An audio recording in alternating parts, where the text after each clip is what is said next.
All right, guys. So, really quickly, we're going to talk about some more information on Vietnam. And so, I'll get through this really briefly and post these on the classroom so you guys can have access to them because I'm going to go through them so quick. But where we left off last time was 1967. There's a 500,000 troops in Vietnam posted there. And so we're going to kind of continue the story today, but we're going to take a little bit of a side step and talk about what happens here in the United States, what's going on right here. And so we start that off by talking about some of the major protests that begin. And we're not going to quite get into the college protests yet. We'll talk about the Kent State protest next time or the time after. But suffice it to say, we begin to see by 1967 a lot of anti-war protests, and they were led by a group calling themselves the New Left, which was kind of a blanket term for a whole bunch of different protest organizations, such as the Students for a Democratic Society or the Free Speech Society. And so they referred to themselves as the New Left as they kind of assumed that they were like the new identity of Democratic Party people here in America. And so they led these anti-war protests, and we began to see lots and lots of protests across the United States. And again, like I mentioned, we've got these different groups like Students for a Democratic Society or the Free Speech Movement. And they began first by criticizing this war because they said this is America's longest war. It's the war we've been in longer than any other war in history. America's longest war. We need to get out of the war. And I'm going to back up here just a minute. You can see protests such as this one, Make Love Not War. And we've got others that begin to kind of crop up all over. By 67, there have been 2 marches on Washington, D.C., a totaling of about 50,000 protesters. And you can see this picture right here. Takes place around the Washington Memorial and the reflection pool, and all the protesters have crowded around the Washington Memorial with their signs protesting the Vietnam War. And this is kind of also reflective. If you guys have seen the film Forrest Gump, which is, again, I've told you this before, it's a ridiculous film, but it does have this scene in it when Forrest Gump shows up and he's one of the protesters by accident because he does things like that. So anyway, here he is. Here we are protesting here in Washington, D.C. That's going to even spread further. It goes from Washington, D.C. to other places like Central Park, New York, where they would have huge protests, and you can see just some of the protest signs here: peace in Vietnam, no more war in Vietnam, and the war in Vietnam, use your head, not your draft card. Slogans like burn cards, not people, and hell no, we won't go, were all pretty prominent throughout these protests. And a lot of the protesters that were involved would protest for days on end. I mean, they'd show up with signs. Sometimes they got violent, not always, but sometimes they did. And so these protests became kind of a prominent part of American history by 1967. And as I mentioned this before, you basically kind of had 2 sides to this war. If you were in support of the war, if you thought the war needed to go further into South Vietnam or even further into North Vietnam or Laos or Cambodia, you were a hawk. If you were an opposer to the war, if you were against it, you were a dove. And despite all what was going on in the United States, all the protests, all the people getting sick and tired of it, all the bad news press, LBJ was still convinced that we were going to win this thing. And he actually saw the war as a chance for, if he were to win, a chance for re-election in 1968. Now, as this continues on, and we're going to talk about this, it's looking by 1968, after a big incident called the Tet Offensive, it's looking like it doesn't matter what LBJ is going to do. He's going to lose this war anyway. So he ends up pulling out of the race and doesn't even compete as a candidate in 1968. And hence why I titled this section 68, a most tumultuous year. Tumultuous means chaotic, by the way, guys, if you aren't aware of that. So why is this year tumultuous? Well, January 30th, 1968 was the Vietnamese New Year. And then, in Asian cultures, they celebrate New Year, and it's a pretty important thing. And in Vietnam, they call it Tet, and it's a big celebration. And usually it's a week-long celebration. And so what ended up happening is the North Vietnamese and the South Vietnamese agreed to a week-long truce. And they called this week-long truce so that they could all celebrate Tet. Now, it was generally pretty consistently popular in... just a minute here. So anyhow, Okay, so sorry about that. To continue, we were talking about this Tet Offensive, and so they call this truce, and the assumption was, of course, that both sides would pause for a while, stop fighting.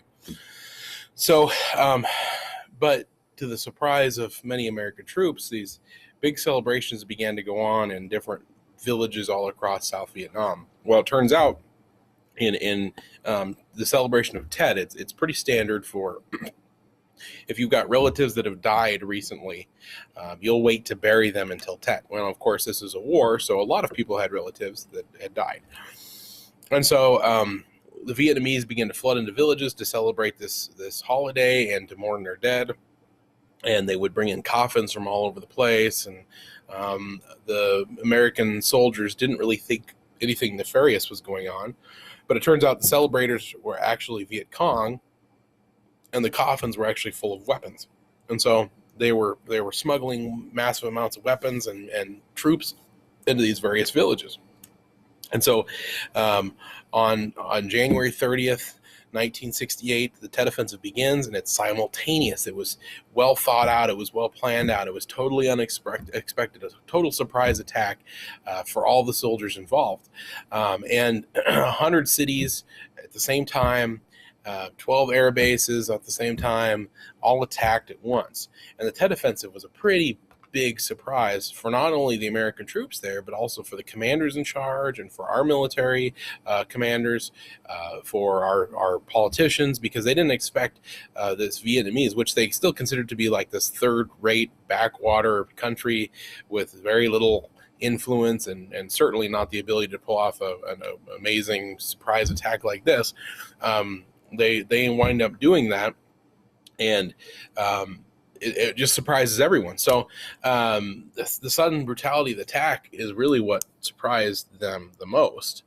And of course, as I mentioned before, there are journalists on the ground, and they're recording all this, and this is all getting sent back to America. And Americans begin to realize, wait a minute, we've been at this war for 4 years now. It's 1968. We started in 64. And we thought that we would just be able to sweep in with our massive military might, destroy Vietnam, and teach those Viet Cong a lesson or two, and keep communism out of South Vietnam. And when Americans began to find out about this Tet Offensive and how violent it was and how much of a surprise it was, we began to really worry that maybe this would be a war that we can't win. And that's what's going to lead to some other stuff taking place later on. So this really is kind of the turning point of the war for Americans. Not only do Americans begin to decide that they don't want to win this war, they don't even want to be in this war, they want to get out of the war as soon as they can, we also begin to see the new Secretary of Defense, a man by the name of Clark Gifford. He's one of the very first politicians in LBJ's cabinet that stopped support for the war. And that's significant as well, because for the most part up to this point, his entire cabinet had been with him. They said, yeah, just, we need to do this. It's right. We got to do it. Now Clark Gifford says, no, we got to get out of this thing. It's a mess. So let's talk briefly about some loss and some rage. February of 1968, only 60% of Americans are disapproving of LBJ's handling of the war, which is pretty significant. Because now that means that only 40% of Americans agree that the war is a good thing and that LBJ is doing the right thing. And he does two major things, which kind of also surprised everyone. So coming on the heels of the shock and surprise attack in Vietnam, LBJ also shocks everyone by first vowing to begin negotiations to end the war. He says, I'm going to meet with Ho Chi Minh. We're going to meet in Paris in a neutral ground, and we're going to start talking about how to end this war. And that does kind of take place, although not really seriously. In addition to that, then he's also going to refuse to accept this party nomination for 68, meaning he refuses to run for president. So in his stead, we begin to see John F. Kennedy's brother, Robert Kennedy. And he starts to he'd been in politics still, even after the death of JFK, but he started to rise in prominence leading up to this election. And by mid-1968, when LBJ says, I'm not running for president, Kennedy sees that as an opportunity to really kind of clinch his position in the Democratic Party. Now, another guy that also gets in there is Eugene McCarthy. Now, ultimately, he'll just kind of disappear, Eugene McCarthy will. But he gets in because he's an anti-war supporter. He wants to get out of the war. I know. In addition to all this stuff going on April 4th, 1968, Martin Luther King Jr. is assassinated. He was shot by James Earl Ray at a hotel in Memphis, Tennessee. And you can see right here, he's on the balcony of the same hotel. This is the day before.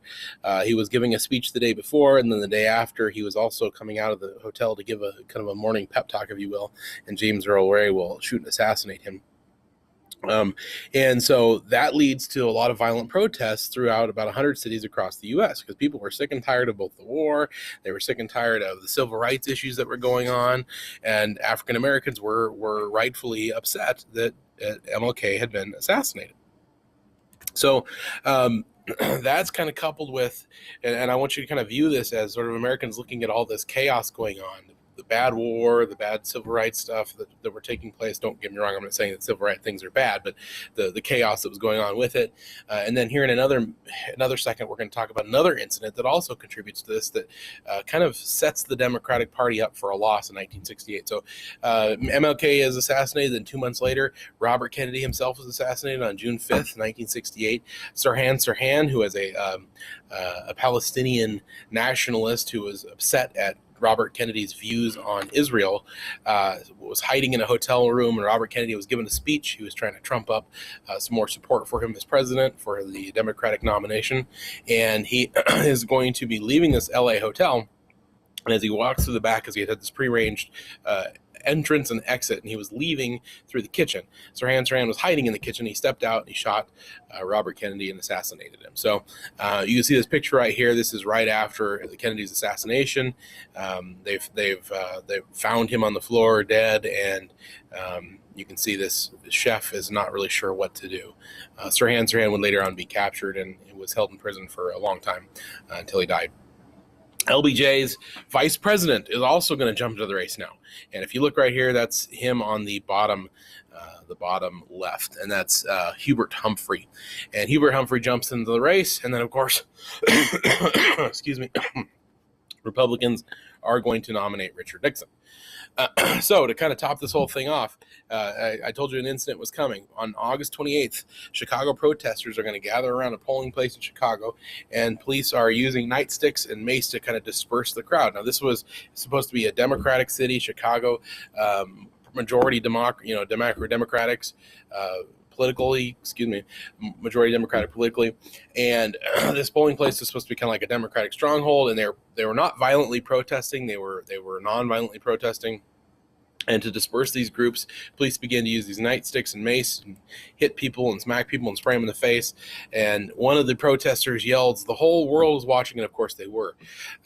They were being recorded, and this whole incident was being filmed and put on news across the U.S. And so what that ends up doing is casting a very turbulent and disorderly light on the Democratic Party. And people began to realize with these Democrats, they don't know what they're doing.